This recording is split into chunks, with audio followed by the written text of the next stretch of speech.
સ્વાતંત્ર્ય પર્વને ધ્યાનમાં રાખીને યુવાઓમાં રાષ્ટ્રભાવના જગાડવા ભાવનગરની MS યુનિવર્સિટી ખાતે રાષ્ટ્ર વંદના સપ્તાહનો શુભારંભ કરવામાં આવ્યો। યુનિવર્સિટીના ઓડિટોરિયમ ખાતે પ્રખ્યાત કથાકાર મુરારી બાપુ અને મંત્રી જીતુ વાઘાણીની ઉપસ્થિતિમાં કાર્યક્રમ ખુલ્લો મૂકવામાં આવ્યો હતો। આ પ્રસંગે મુરારી બાપુએ મહારાજા કૃષ્ણકુમારસિંહજીના રાષ્ટ્રહિત માટેના ઐતિહાસિક યોગદાનને યાદ કરી ભાવનગર એરપોર્ટનું નામ બદલીને મહારાજા કૃષ્ણકુમારસિંહજી એરપોર્ટ રાખવાની ભારપૂર્વક અપીલ કરી।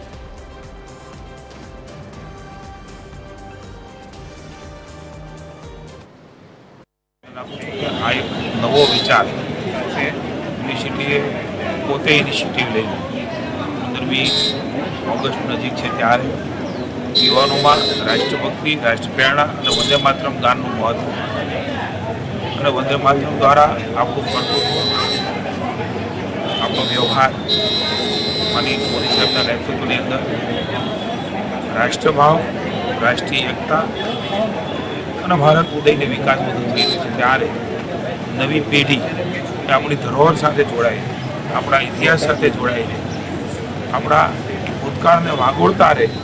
આપણા દેશમાં અનેક લોકોએ બલિદાનો આપ્યા છે। એમની પૂરી ટીમે આ વંદે માતરમ રાષ્ટ્રવંદનાનો કાર્યક્રમ જે યોજ્યો એ મારી દૃષ્ટિએ ઘણા સપ્તાહો આપણે ત્યાં થાય છે, પણ આ સપ્તાહ અત્યારે વર્તમાન સમયમાં આવા સપ્તાહો બહુ જરૂરી છે અને આવા વિદ્વાન વક્તાઓ આવે અને એ બધા વાતો કરે યુવાનો સુધી, તો છેલ્લે સુધી આપણે પહોંચવું જોઈએ, પણ મધ્ય સુધી પહોંચીએ તો એ ઘણું સારું છે અને મધ્ય સુધી પહોંચીશું તો એ પાછા આપણને છેલ્લે સુધી પહોંચાડશે।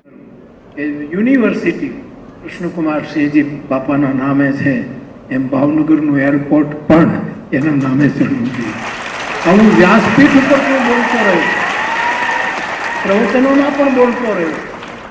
વિનય કરીએ, આપણે દબાણ નહીં, સંવાદ કરીએ, વિવાદ નહીં કે આ કરતા બીજું કયું નામ આપણને મળશે, કયું નામ મળશે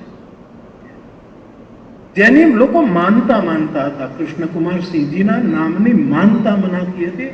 બચપણમાં હું એનો સાક્ષી